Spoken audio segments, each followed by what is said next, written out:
This episode contains mature themes and includes narration produced using AI voice technology.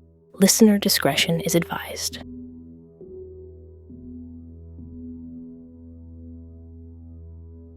On a calm spring day in 1967, an ordinary prospector named Stefan Michalak ventured into the wilderness near Falcon Lake, Manitoba. He was on the hunt for precious metals, expecting nothing more than a typical day in the field. Instead, he encountered something extraordinary that would change his life forever and leave a lasting mystery in its wake.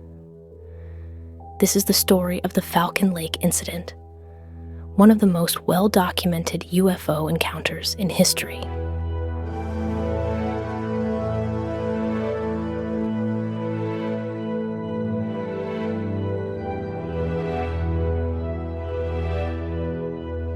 Welcome to Three Theories, the podcast where we uncover the great mysteries of the world.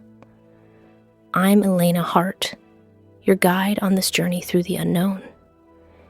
Each episode will examine unsolved cases, paranormal phenomena, and historical and natural mysteries, and explore three compelling theories to help you decide. What do you believe?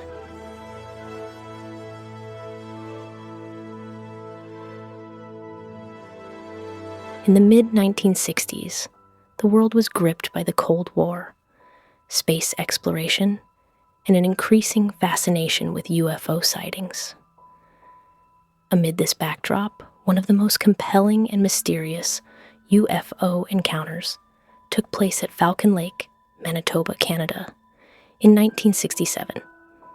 This incident would leave an indelible mark on both the witness and the wider community, sparking intrigue and debate that continues to this day. The incident centers around Stefan Michalak, an industrial mechanic and amateur geologist who had a passion for prospecting. On May 20th, 1967, Michalak ventured into the wilderness near Falcon Lake, searching for quartz and silver. Armed with a map and a keen eye, he scoured the rocky terrain, unaware that he was about to become the part of one of the most documented UFO cases in Canadian history. As he explored the area, Michalak noticed a flock of geese suddenly becoming agitated and taking flight.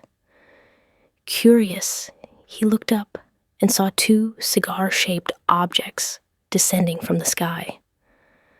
One of the objects hovered and then ascended, disappearing into the clouds, while the other landed on a flat rock about 160 feet away. Intrigued and thinking it might be a secret military aircraft, Michalak cautiously approached. The craft was disc-shaped, about 40 feet in diameter, and emitted a hissing sound and a sulfurous odor. It had a metallic surface that reflected the sunlight, making it difficult to look at directly. Michalak noted that the object had a seamless construction, with no visible rivets or welds. As he got closer, he observed a door-like opening with bright lights inside and heard voices, which he initially assumed were human. Believing he was encountering an experimental aircraft, Michalak called out, offering assistance in English, Russian, and Polish.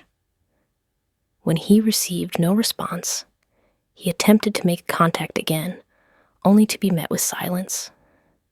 Determined to investigate further, he approached the craft and reached out to touch it. The surface was smooth and hot, burning his glove and causing him to step back in pain. Suddenly, the door closed, and the craft began to rotate counterclockwise. A grid-like pattern appeared on its surface, and a blast of hot air or gas shot out, hitting Michalak in the chest and knocking him to the ground. His shirt and undershirt were set ablaze, and he tore them off, desperately trying to extinguish the flames. The craft then ascended rapidly, leaving Michalak disoriented and in severe pain. In the aftermath, Michalak experienced a range of physical symptoms, including severe burns in a grid pattern on his chest, nausea, headaches, and weight loss. He was treated at a local hospital, where doctors were baffled by his injuries. The burns were particularly perplexing, resembling a radiation burn, but tests for radiation exposure were inconclusive. The Royal Canadian Mounted Police, RCMP, the Royal Canadian Air Force, RCAF, and various UFO organizations launched investigations into the incident. They examined the site, finding radioactive traces and pieces of melted metal. Despite their efforts, no definitive explanation for the encounter was found. Skeptics argued that Michalak's injuries could have been caused by a hoax or a hallucination, but the physical evidence and his consistent account of the event suggested otherwise. Michalak's life was forever changed by the encounter. He faced skepticism and ridicule, but remained steadfast in his story until his death in 1999. The Falcon Lake incident remains one of the most compelling and well-documented UFO cases, raising questions about the nature of the encounter and the existence of extraterrestrial life. The case has been featured in numerous books, documentaries, and studies, and it continues to captivate those interested in UFO phenomena. But what really happened to Stefan Michalak that fateful day at Falcon Lake? Was he truly in contact with an extraterrestrial craft? Or was there a more earthly explanation for his ordeal?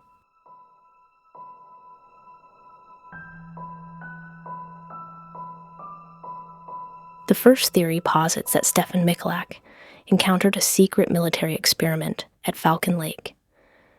According to this theory, the craft he observed was an advanced, experimental aircraft developed by a military power, possibly the United States or Canada. This theory suggests that Michalak's encounter was not with an extraterrestrial vehicle, but rather with cutting-edge technology being tested in a remote area. During the 1960s, the Cold War was in full swing, and both the United States and the Soviet Union were heavily invested in developing advanced military technology. This period saw significant innovations in aircraft design, including stealth capabilities, unconventional propulsion systems, and advanced materials. The remote wilderness of Falcon Lake would have provided an ideal location for testing such secretive projects away from prying eyes. Supporters of the secret military experiment theory point to several aspects of Michalak's encounter that align with this idea. Firstly, the craft's appearance and behavior fit the profile of experimental aircraft. Michalak described a disc-shaped object with a seamless metallic surface, reflecting advanced engineering.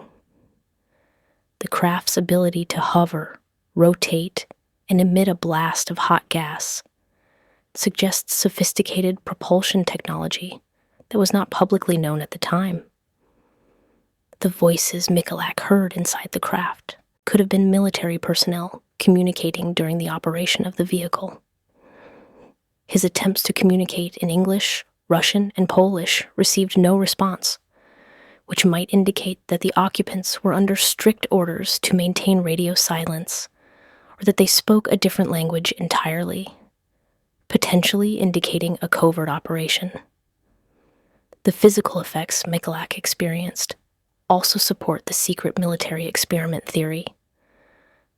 The grid-like burns on his chest could be the result of exposure to an unknown type of propulsion or energy source used by the experimental craft. The hot blast that set his clothes on fire and caused his injuries might have been an exhaust from the vehicle's propulsion system, or a defensive measure to deter intruders. Additionally, the presence of radioactive traces and melted metal at the site can be explained by the use of advanced materials and power sources in military technology. During this era, both nuclear and non-nuclear propulsion systems were being explored for their potential military applications. the anomalies found at the site are consistent with the kind of byproducts one might expect from high-energy experiments involving new technology. The lack of a clear response from official investigations also lends some credence to this theory.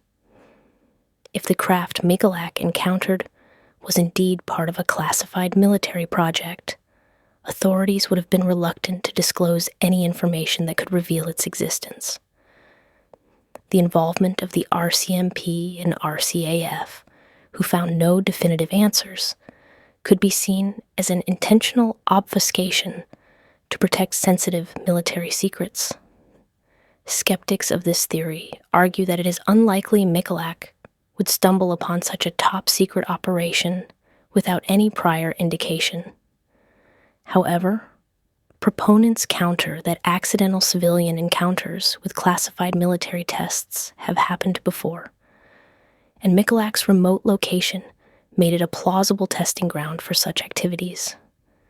Furthermore, Michalak's detailed and consistent account, coupled with physical evidence, suggests that he experienced something significant and real. While the military experiment theory does not account for every aspect of his story, it provides a plausible terrestrial explanation for the advanced technology he described. Although compelling, the theory of a secret military experiment raises several questions.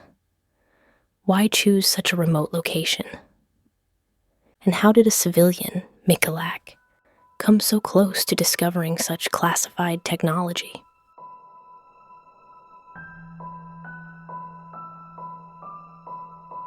Our next theory arises from the skeptics, who, as the years passed, began to speculate that the Falcon Lake incident was either a hoax or a gross misinterpretation of natural phenomena.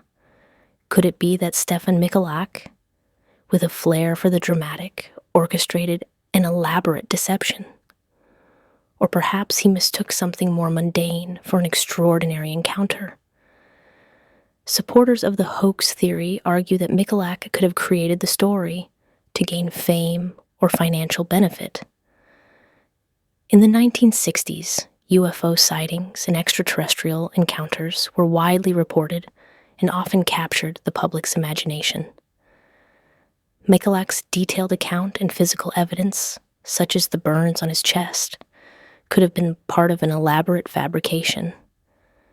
Skeptics point out that Michalak's background as an industrial mechanic and amateur geologist gave him the technical knowledge to create convincing details and effects to support his story.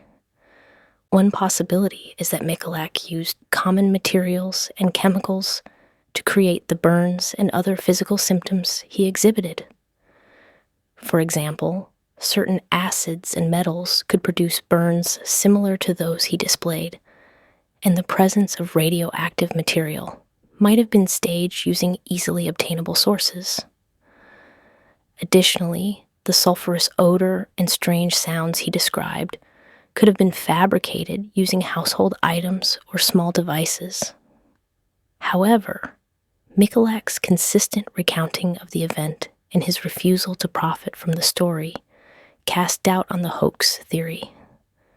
Throughout his life, Michalak faced skepticism and ridicule, yet he never wavered in his account. He continued to work as an industrial mechanic and never sought to capitalize on his experience, which would be unusual for someone perpetrating a hoax for fame or fortune. The misinterpretation theory offers another explanation. This theory posits that Michalak encountered a natural or man-made phenomenon that he misunderstood as a UFO encounter. One possibility is that he saw an atmospheric or geological event, such as ball lightning or a rare weather phenomenon, which he interpreted as an extraterrestrial craft. The remote and rugged terrain of Falcon Lake could have contributed to his confusion and the extraordinary nature of his claims. Another aspect of the misinterpretation theory is that Michalak might have encountered a man-made object, such as an experimental aircraft or a piece of industrial equipment, which he did not recognize. The 1960s saw many advancements in aviation and technology, and it is conceivable that Michalak came across a test vehicle or other equipment that he mistook for a UFO.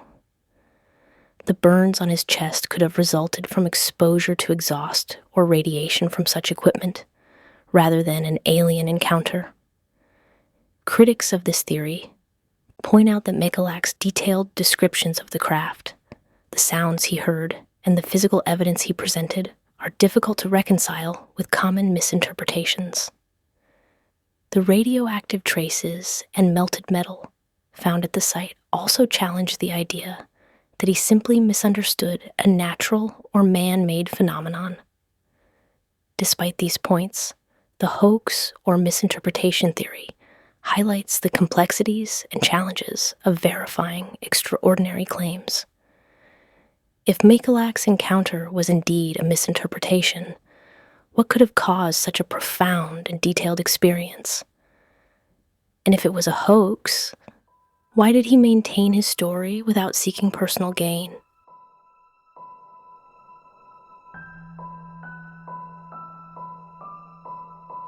Our third theory, and the most popular, suggests that Stefan Michalak's encounter at Falcon Lake was with an extraterrestrial spacecraft.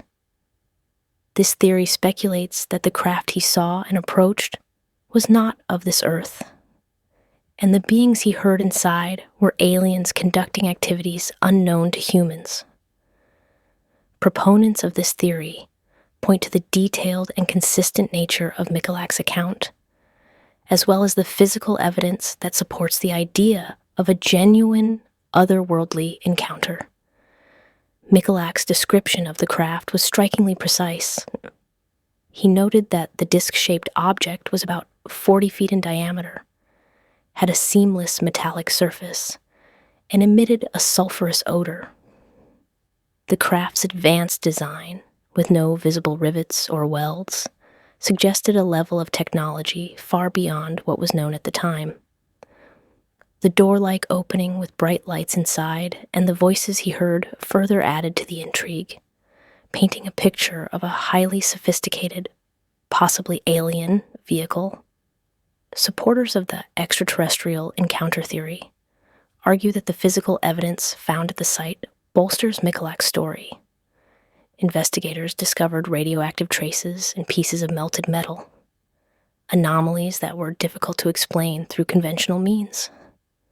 The burns on Michalak's chest, which formed a grid pattern, matched the description of the craft's exterior and were unlike any known industrial accident or natural injury. These burns resisted medical treatment and contributed to Michalak's ongoing health issues, suggesting exposure to an unknown energy source.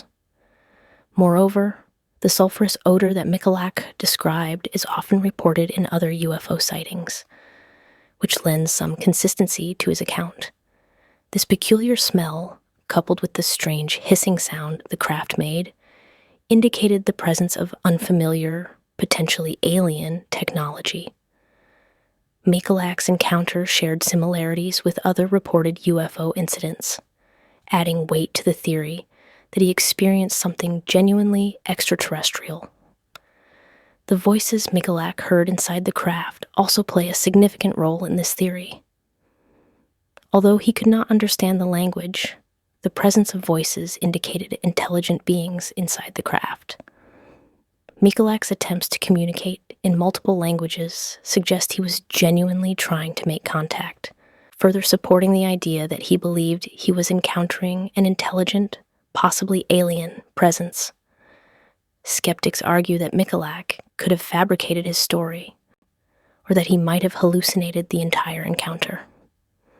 However, those who support the extraterrestrial theory point out that Michalak maintained his account consistently over the years, despite facing ridicule and skepticism. His physical injuries, the evidence found at the site, and his refusal to profit from the incident lend credibility to his claim. Additionally, the involvement of multiple investigative bodies, including the RHCMP and the RCAF, and their inability to provide a definitive explanation for the encounter adds a layer of mystery. If the incident were a simple hoax or hallucination, it is likely that investigators would have been able to debunk it more easily. The fact that they could not find a satisfactory explanation suggests that something unusual indeed occurred. The theory that Stefan Michalak encountered an extraterrestrial spacecraft at Falcon Lake remains one of the most compelling explanations for the incident. The detailed nature of his account, the physical evidence, and the involvement of multiple investigative bodies all point to the possibility that Michalak experienced something truly out of this world.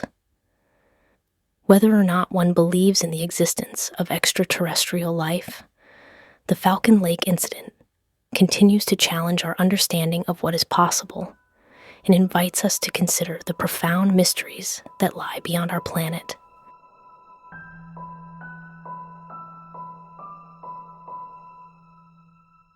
Thank you for joining us on this episode of 3 Theories. The Falcon Lake incident is a remarkable case that raises profound questions about the nature of our universe and the limits of our understanding. Was Stefan Michalak the victim of a secret military experiment? Could the incident have been a hoax or a misinterpretation? Did Michalak actually encounter extraterrestrial beings? Or is there another explanation for his experience that day? What do you believe? To learn more about the Falcon Lake incident, visit the resources provided in the show notes and on our website, 3theoriespodcast.com. There you can find detailed information and additional reading to help you form your own conclusions. We want to hear your thoughts and theories. Share them with us on social media and join the conversation. If you enjoyed this episode, please subscribe, rate, and leave a review. Your support helps us reach more curious minds like yours and continue to explore the world's greatest mysteries. Join us next time as we uncover another intriguing case and present 3 more theories for you to consider. Until then, keep questioning, keep exploring, and remember, sometimes truth is stranger than fiction.